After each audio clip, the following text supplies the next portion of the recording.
Ay, wow! Yawan na rin pala. Ngayon ba nagsimula?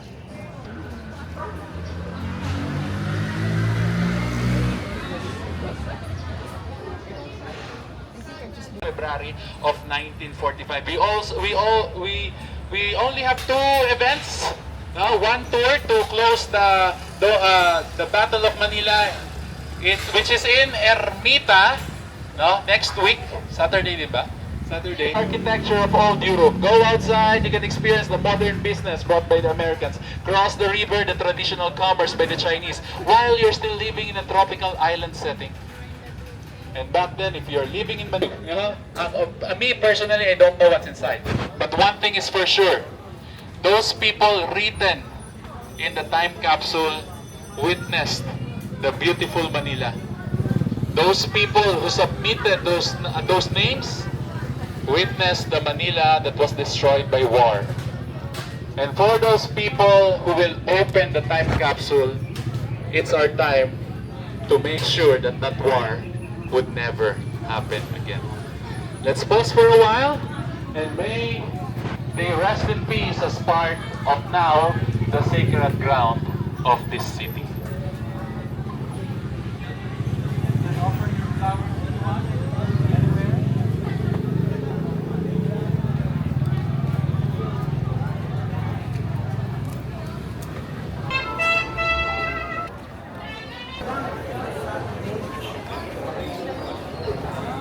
I bring you Marate.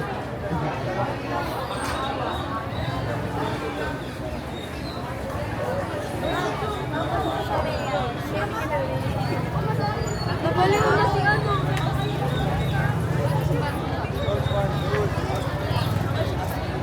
Great cathedral, 6 different churches, and in every corner here in Intramuros, around every 300 meters, there's a church. Manila Cathedral, San Ignacio Church, San Agustin Church, Lourdes Church, San Nicolas de Tolentino, the Franciscan Church, and the Dominican Church. Ituro pa natin mga chapel? Wag na. We have missionary, we have mission house, we have seminaries, we have monasteries, nunneries, every corner. And then everything was destroyed except for San Agustin Church. Luckily, because of its very stable foundation, this is a Baroque architecture, an architecture borrowed in Mexico with some neoclassical elements and some Oriental and Chinese guardian lions on the side protecting the church. Bakit may Chinese guardian lions? When the Chinese guardian lions arrived here, they realized they don't have any Chinese temple to protect. We are Catholic, so they just protected the church. But also it reflects how big the Chinese population is. For the missionaries to convert everyone into their faith, they allowed them to put some characters that the Chinese could relate. And called every staff, every doctor and nurses, because the Japanese believed that there's a radio in the hospital.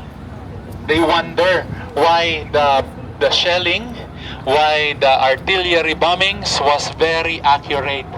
Alam ng mga Americans kung nasaan yung mga Japanese naval cannons, nasaan yung mga strongholds ng Japanese, and the attack was very precise.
Same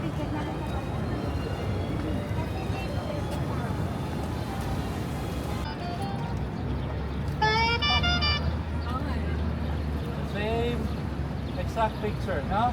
So let's take a picture muna, no? Showing this picture and background natin yung litran.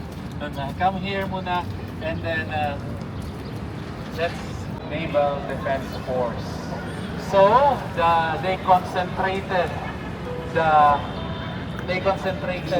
battle, the bombardment here, and basically turned everything into rubble. The walls of Intramuros, basically during the Spanish time, is around 4.5 kilometers in length. They use these adobe blocks, volcanic ashes compacted together. Location of the most beautiful church here in Intramuros, and the grandest hotel, the grandest church of the Dominican order, the Santo Domingo Church. And then, in front of you, that red of Santo Tomas campus, the Intramuros campus.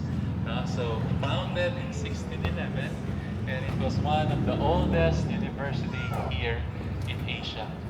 Still exists during the American period and even during the war. And then, we have here the Colegio de Santa Rosa.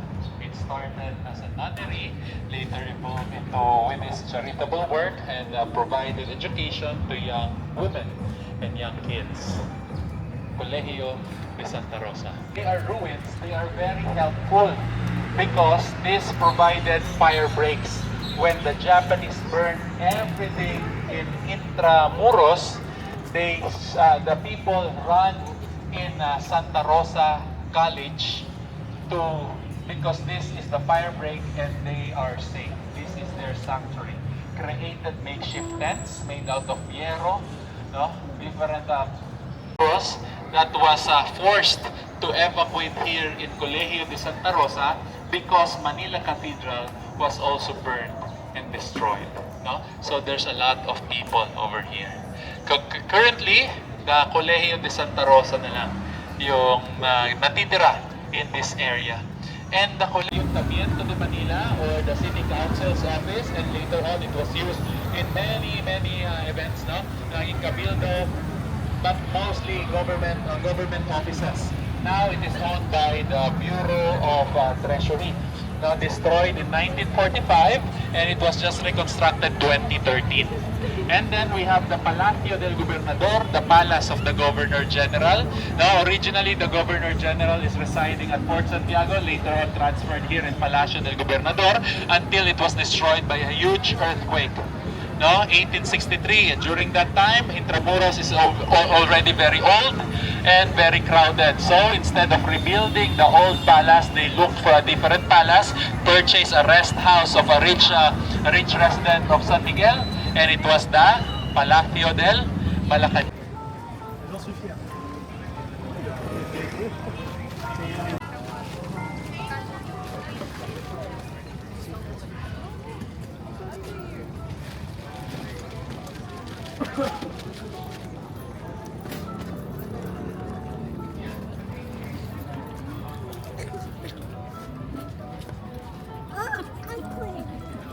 I really like the quality here. Yes, comparing to my Insta 360 X4, this is far better.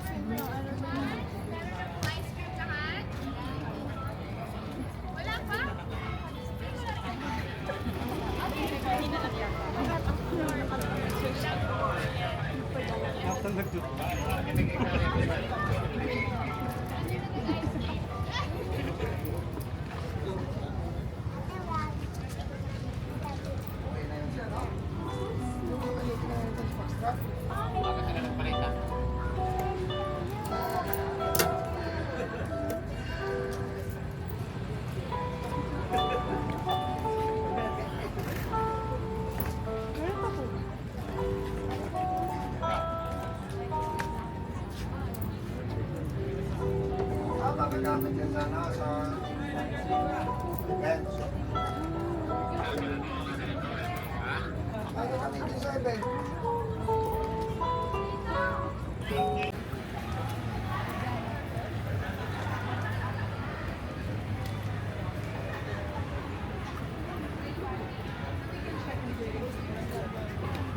Where are we going? Where are we going?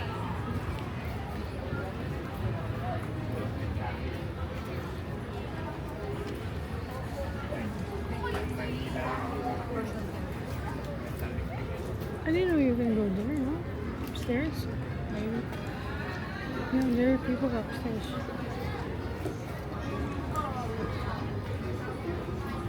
Teatro. Is it the same in Spanish? Teatro.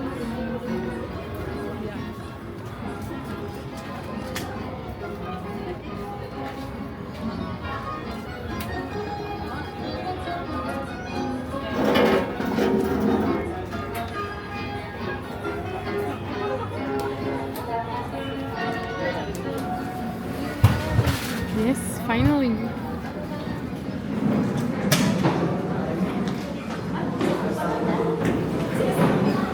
Enraged by the wantonness of what I saw.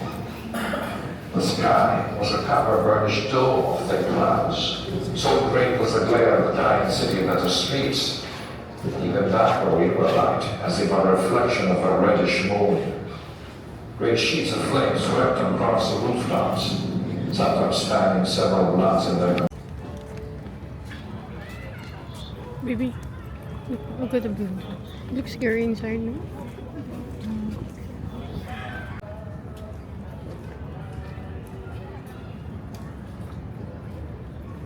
Why do they have that those lights? That's still from the bar or not? Barracks. American Barracks.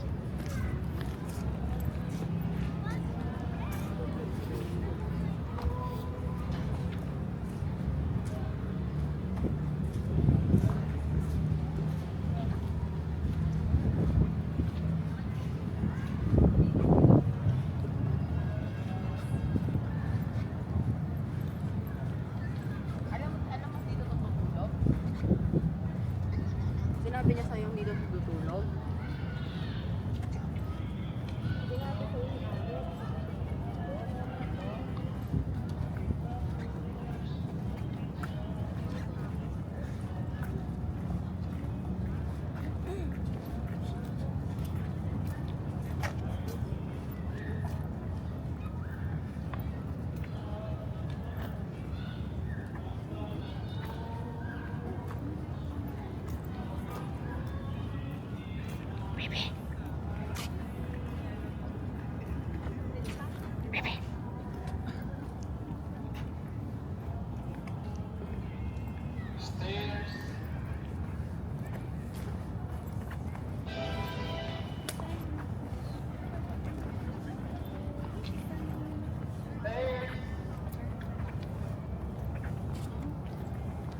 Stairs, baby, yeah?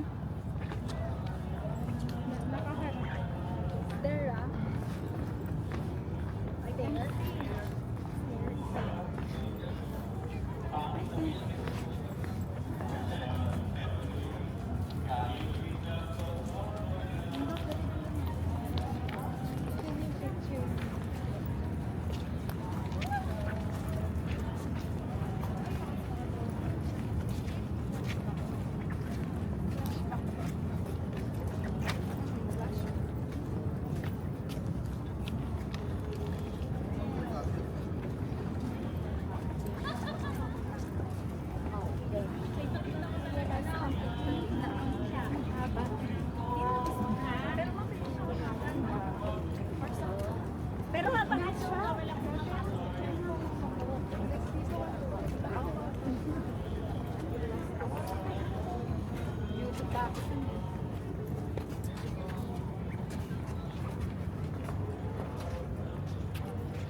They were liberated. conduct yourself with dignity and respect at all times. So that who wants to go first? Okay, go down, go straight. Okay, you will see a chamber. Just go straight. You will see a corridor on the left. Don't mind the corridor, just go straight. Okay? Everyone. Look up here. One, two, three, and smile. Talaga. Wala smile. Sorry. Look lang here. Look lang. I'll follow you after 21 days.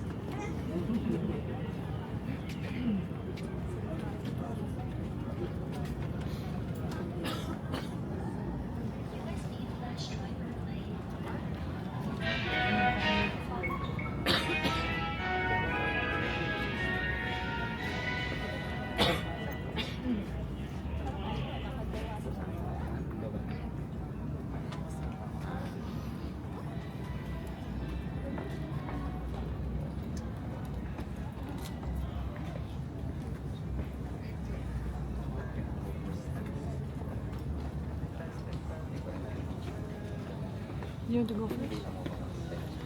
You go first. Ingat po kayo.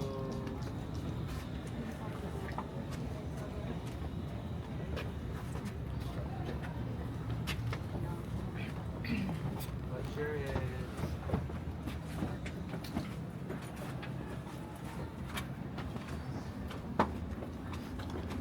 Paano kaya pag dinatay sa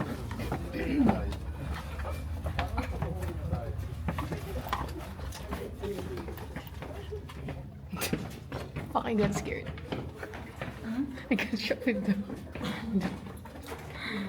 With them.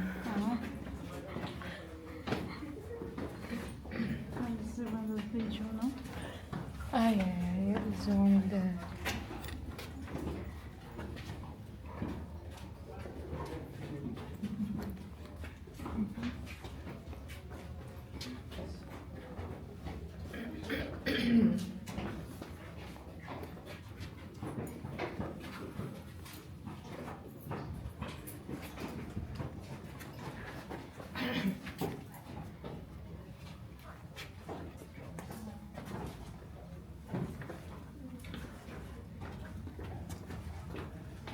Go ahead, let's try to fit in here. Yes. Fit in here. Ilan tayo? 40. We are 40 participants. I think everyone's still here. If you see the shape of Fort Santiago, it's triangular. So you can imagine the other chambers on that area would be much smaller, irregular in its shape. This is actually the biggest chamber that the government recovered. So this is like the business class. So imagine, during the Spanish times, they used this as a prison cell. They say maximum of 80 to 100 people was the capacity of the dungeons. But during the Second World War, in 1945, twice, thrice, some accounts for up to 450. Probably that's overreach, but twice, thrice the amount of its maximum capacity was stopped up in here, and they were left to die. We are quite lucky now because when the Fort Santiago was reconstructed by the Intramuros administration, they also recovered and they also opened the ventilation. In 1945, imagine this, that is covered with stones and dirt. Yes. And then, imagine, wala ring lights. They're so cramped up in here. As they say, and as they described it, it was the perfect torture. Physical torture because you don't have any food, you don't have any drinks, you don't have... Going out, if you want, please offer a prayer to the people here.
Looks scary, no?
Sorry.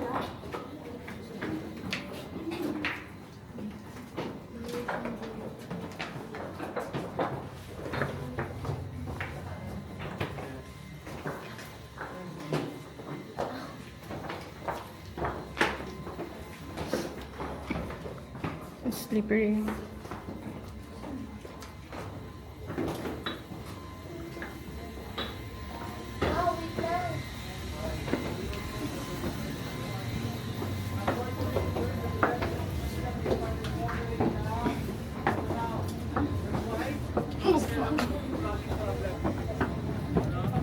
Right.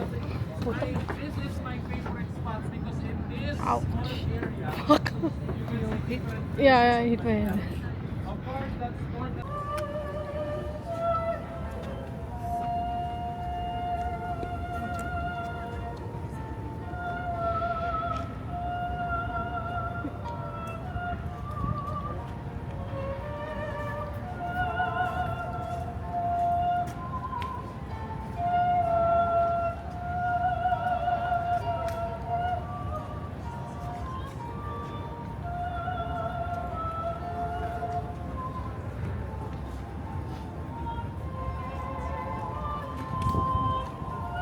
Wait, let's just take videos here.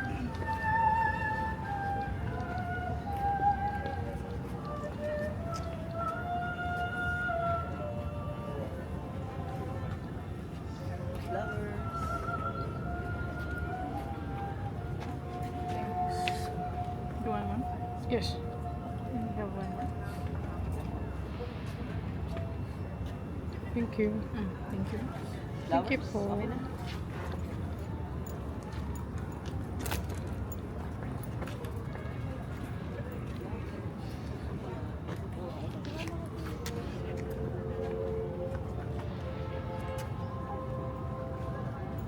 Let's go.